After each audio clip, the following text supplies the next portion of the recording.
Well, hello, Kitty. Look who's here. All our fans are out there. When I first picked up the other two RR139s, I mentioned that I was going to do some Scrimshaw work on one of them and dye another one. Well, I have since done that to both of those knives. This is the video on the Scrimshaw work. In a little bit, I'll tell you about what I did to get the knife to where it is right now. But before I go there, I thought I would talk a little bit about the just doing the Scrimshaw to begin with. A while back, I had this knife done for me. I drew up the artwork and had a guy named O'Brien do it for me, and he did an exceptional job on it, something I am definitely not ready to do myself. And you can see there's definitely a difference between the two. His is much cleaner and everything else, but this one I did, and it's really the first time I have taken, well, in this case, X-Acto knife to white smooth bone and actually cut something into it. At least I have done one other, and you'll see that in a little bit. But this was the first time, really, a true effort to do Scrimshaw work on my part. So kind of special for me. And is it as good as this? Well, no, but still, it is my first attempt, and I'm pretty happy with it. Well, in theory, second attempt, but I'm very happy with it. And it took me many years to get to the point where I was willing to actually even take the chance at doing it.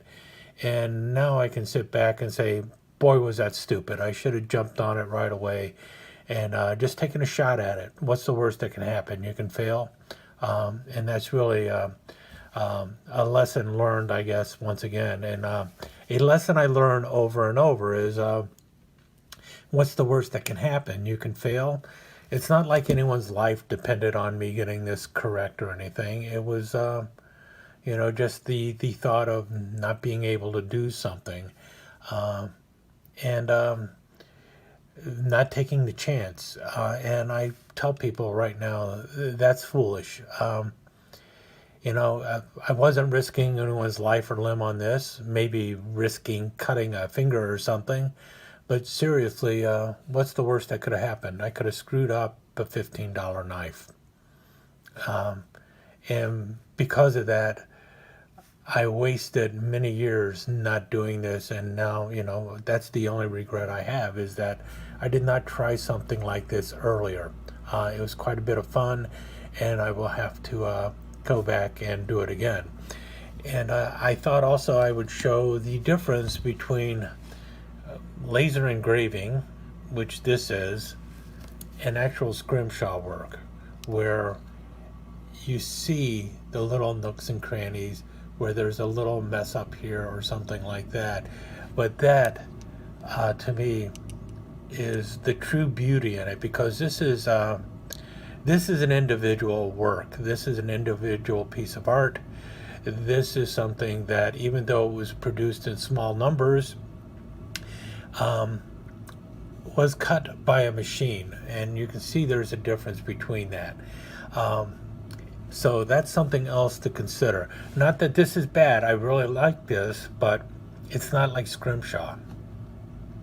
And more importantly, now I actually took the time to draw the elephant on here, and it is. I'm not really bad at doing line art and stuff, so I was happy to just go ahead and look at something and figure out about way the lines should run and everything else, and come up with my idea of what an Asian elephant would look like, and that's what I did. So I drew it myself, but if I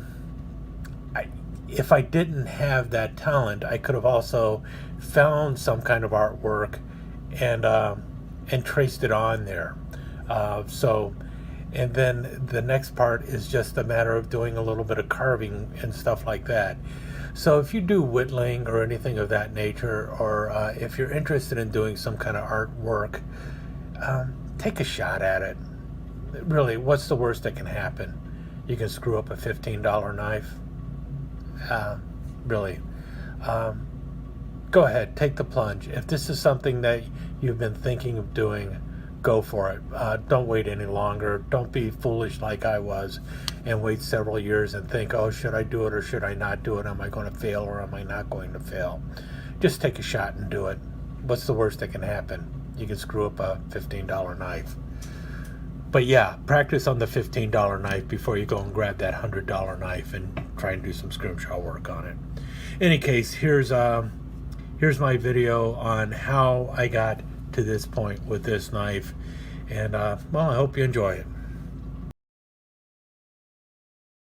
3 of them now in white smooth bone, but if you notice, I took a piece of painter's tape on this one, and I'm going to try my hand at doing some scrimshaw work on it. And the way I'm doing this is I've drawn the elephant shape I want on the handle, and then what I'm going to do is I'm going to take an X-Acto knife and I'm going to start cutting in along the pattern all through there. It's going to take me a while because of got a little arthritis in my hand. It's going to hurt pushing down because I really got to push down hard, and all along there I'm just going to make a series of dots, connecting dots, and then I'm going to remove the paint, or I'm sorry, the painter's tape, and then I'm going to have to take and I'm going to have to carve it out a little bit better and carve into the bone. That's what I'm doing with one of the ones I picked up. The other one I picked up, well, what I think I'm going to do with that is the old RIT dye treatment. I'm going to take and figure out what color I want to dye it, and I'm going to try dyeing it and seeing just how permanent the RIT dye is when you drop it in there and boil the RIT dye and see if I can get this thing dyed. Go for a different color.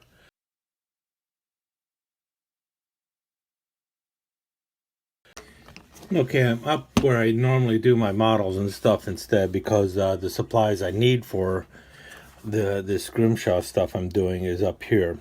So if you can kind of tell, I went through, like I mentioned, with the blue tape, and I was kind of scored all the way along where I wanted to put the markings. So I put a little bunch of little dots in, and then what I've done is I took a black Sharpie and connected the dots going all the way around so that I had the shape of the elephant basically into the handle, or how I'm going to put it in.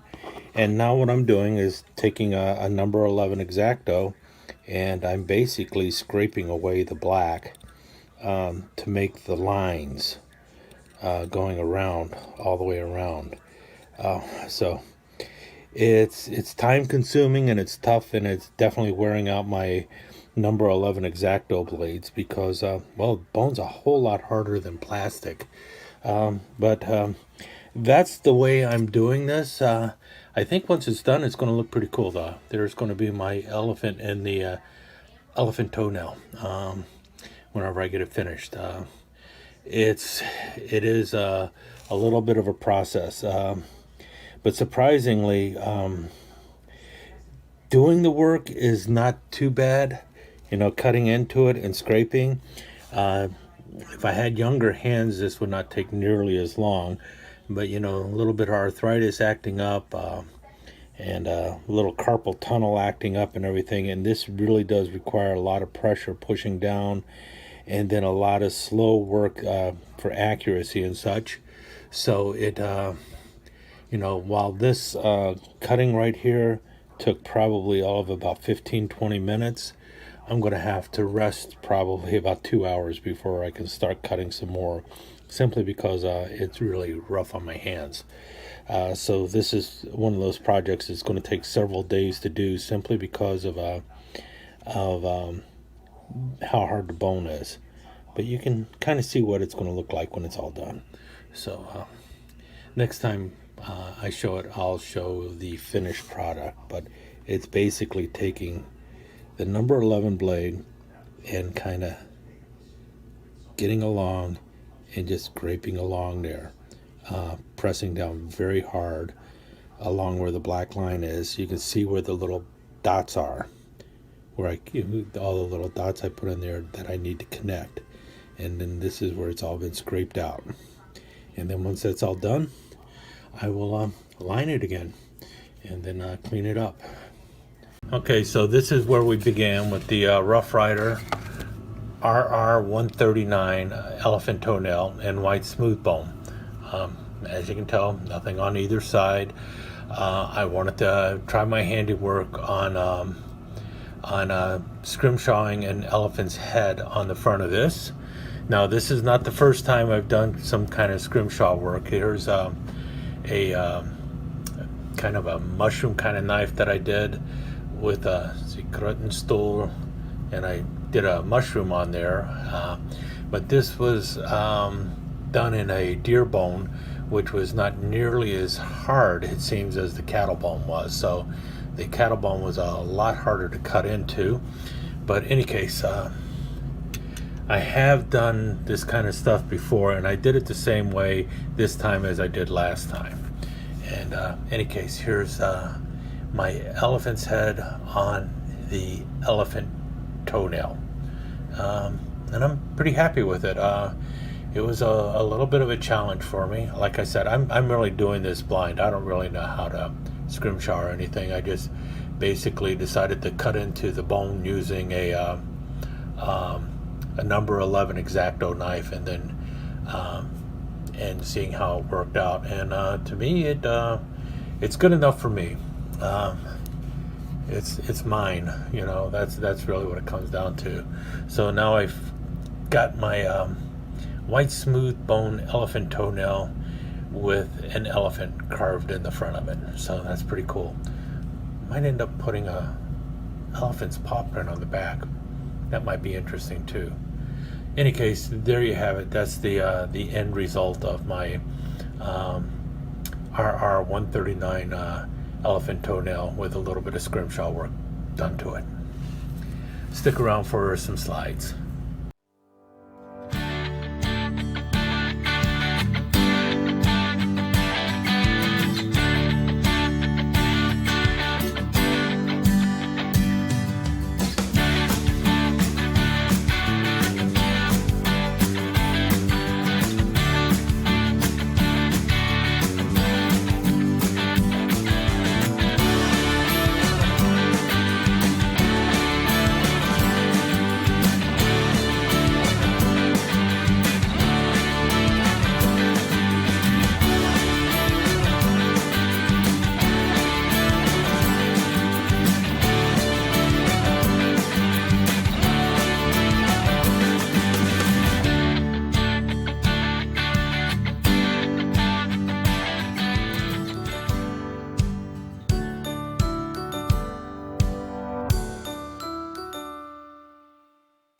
Thanks again for dropping by here at Knife Chats with Tobias.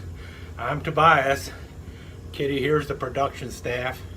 We both want to thank you very much for dropping by and spending a little time with us. We really do appreciate it. And don't forget, if you liked what you saw, don't forget to subscribe and ring that notification bell. Kitty loves to hear that bell. Don't forget, thumbs up or that other nasty one there.